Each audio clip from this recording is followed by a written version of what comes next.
Hello everyone, my name is Taylor Edwards and I am a senior at the NCSSM Durham campus. My research was done this summer at NC State with Dr. Brian Langerhans and Kimberly Mays. My project is called Evolutionary History's Effect on Cortisol Hormones and Behavioral Response to Stress Stimuli in the Fish Gambusia hubsea. So a little bit of background about my project. Aquariums, zoological facilities, and research facilities often unknowingly house animals in conditions that induce moderate to chronic stress, including frequent human presence and enclosure limitations. Previous research shows that fish from high predation lineages show elevated cortisol levels and heightened behavioral stress markers compared to fish from low predation lineages. It is currently unknown how different predation lineages respond to disturbances within their environment, specifically captive-reared environments with anthropogenic disturbances.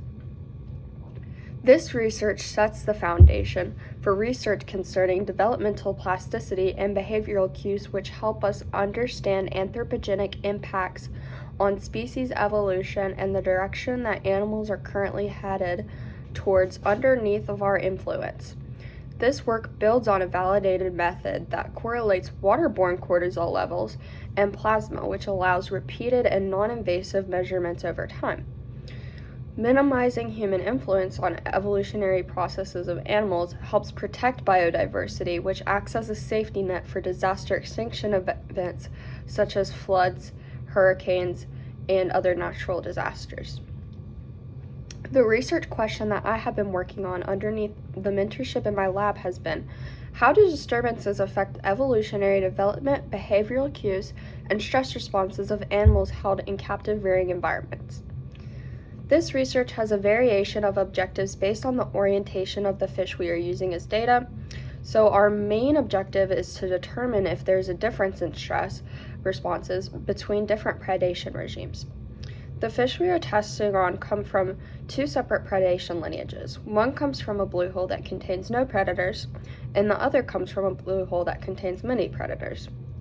In this experiment, we compare the behavioral traits, weight, and cortisol levels of tapped fish and untapped fish. The tapped fish were disturbed through a Raspberry Pi operated machine that hit the glass of the tank, stimulating an aquarium environment. And after the fish have gone through the tapping process, we move them to separate tanks and extract water after 30 minutes of cortisol hormone excretion. Half of the tapped fish are from a high predation lineage, and half of the fish are from a low predation lineage, as for the control fish as well.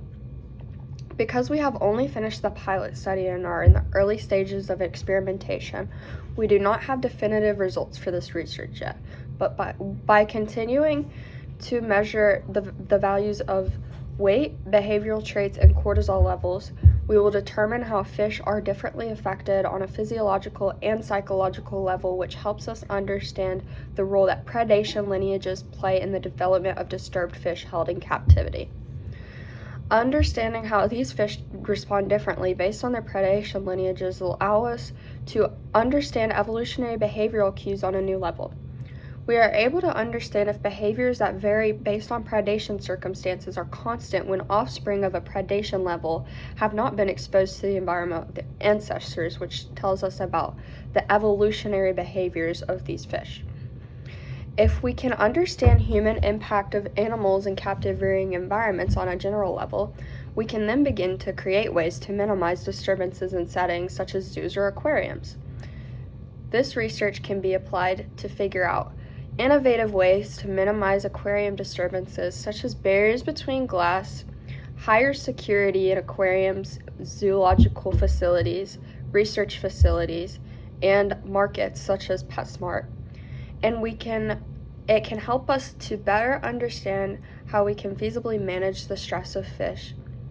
Thank you.